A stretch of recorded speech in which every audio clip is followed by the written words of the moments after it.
Mom said it was really, really bad. You gotta see this. Hello, friends. It's another hot day. My mom says this vehicle is really, really bad. And so my thought was, since I've had so many questions of how I would handle a minivan in a dealership detail, I thought, well, this would be the perfect one if it's that bad. So I went over there and got it. And here we are. So let's take a look. Now, the outside doesn't look that bad. It's a burgundy color. It's a little beat up, but it's not that bad. Okay?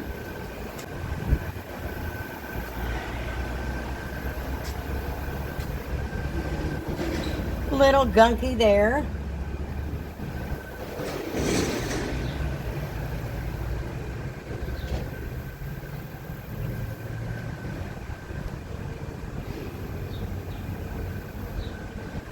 What do you think? How bad is it? I'm just curious what you guys think. How bad do you think it is? Wait.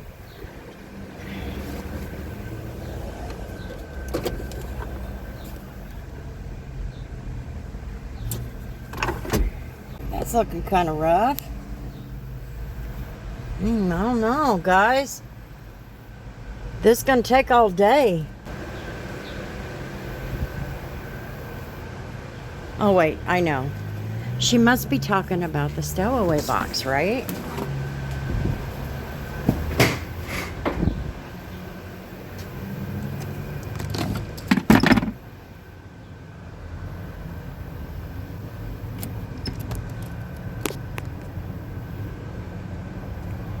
Okay, maybe not. Oh no. Okay, maybe not that.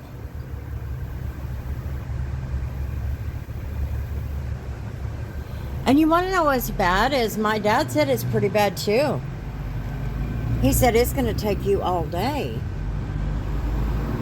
Maybe back here.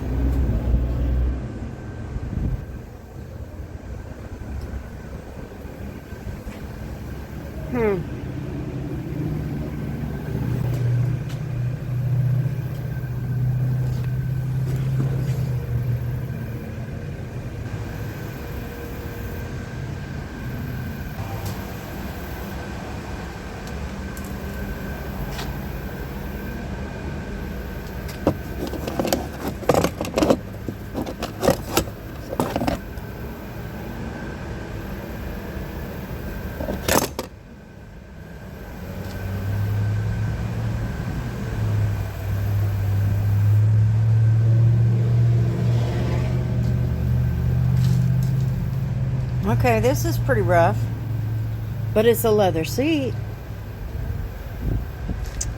Maybe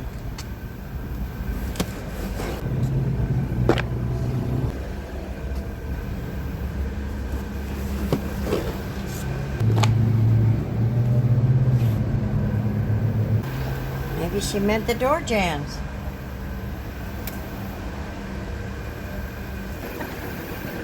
So what do you think?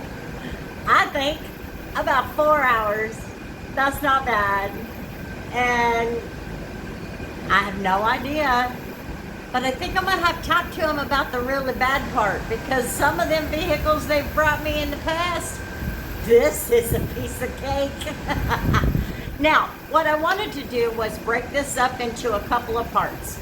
The reason why is because I've had a lot of questions about dealership detailing.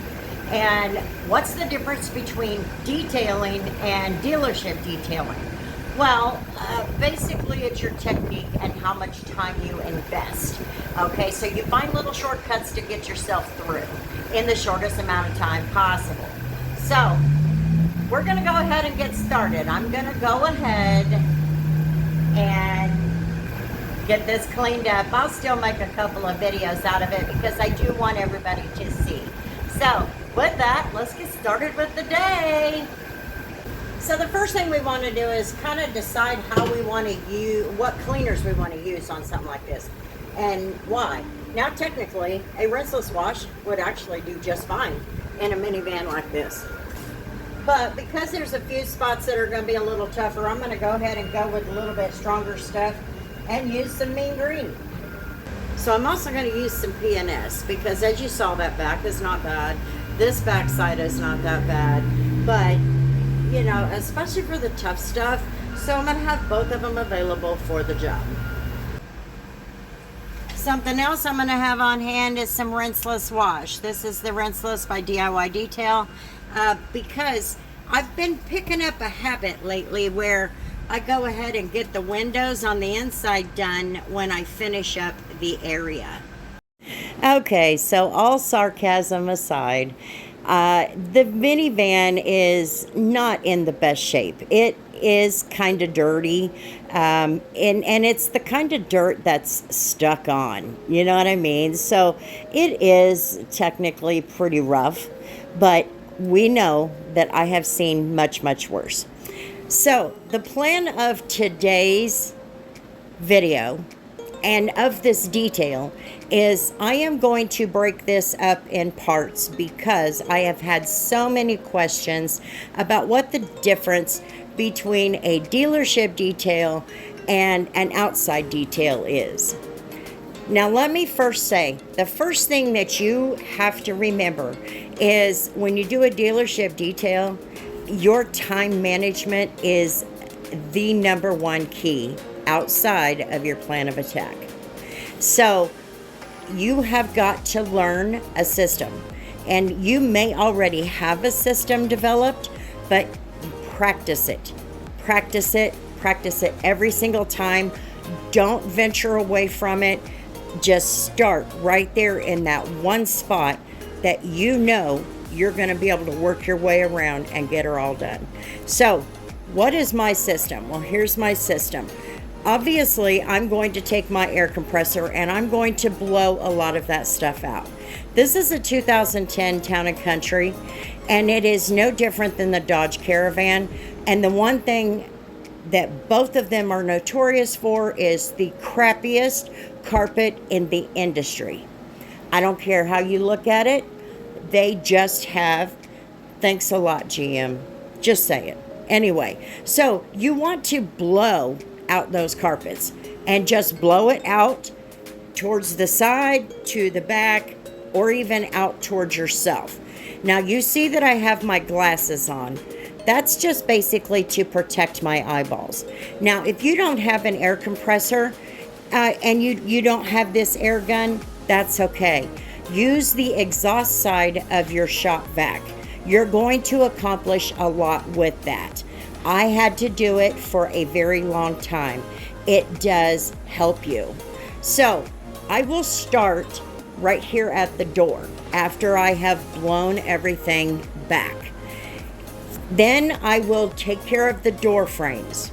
I'm going to take care of the door jambs, the frame around the door, and the frame around from A pillar to B pillar. Okay, I'm going to go the entire diameter of it. So then what I'm going to do is I'm going to make sure that I have that cleaned and make sure I'm double checking it because you don't want to backtrack. Okay, and I still, even today, will backtrack only because sometimes I get in a hurry. Now, as you see here, I'm not in a hurry. It's hot as hell outside. I don't care how you look at it. It's hot. I am taking my time because I know that this is not as bad as what I was expecting, but it's so hot. And all I'm doing is breaking a sweat just standing here. So my biggest thing being my age, I can't get myself into trouble. So I usually try to take my time. But I also don't want to miss spots, which I am really good at doing. Not intentionally, I just sometimes don't think. And so I'm taking my time. So then what I'll do is I get in the driver's seat and I start working in the cockpit area. But before you move to the center console, make sure that you have laid your hand on every little piece here in the cockpit. This driver's area is going to be the most time consuming most generally. You want this to be clean. This is where a majority of the germs are in a car. And you know how it goes, and you've heard it all before.